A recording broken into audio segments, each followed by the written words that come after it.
Good morning. সকাল সকাল ঘুম থেকে উঠে ফ্রেশ হয়ে চলে আসলাম পার্কে ওয়ার্কআউট করতে। রান এক্সারসাইজ করে কিছুক্ষণ প্রকৃতির হাওয়া খেয়ে চলল বন্ধুদের সাথে আড্ডার পর্ব।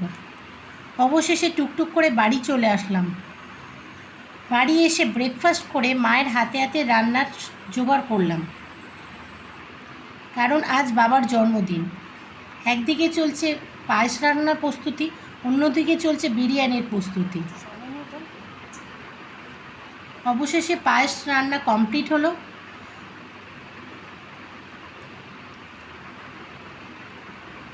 শুরু হলো বিরিয়ানির প্রস্তুতি। চিকেন কষে ভাত তৈরি করে অবশেষে 30 মিনিটের জন্য বিরিয়ানি দমে চলে গেল।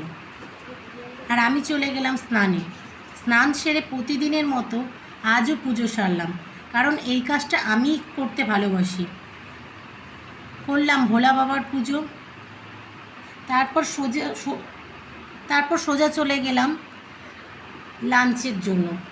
বিরিয়ানি খেলাম এবং বাবাকে খাওয়ালাম। ছোট্ট করে আজ আয়োজন করেছিলাম জন্মদিনের। তেমন কিছুই ছিল না। এরপর বিকালে চললো কেক কাটিং পর্ব।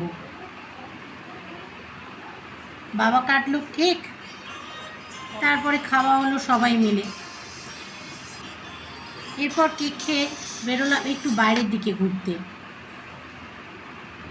এদিক ওদিক ঘুরে অবশেষে বাড়ি ফিরে আসলাম।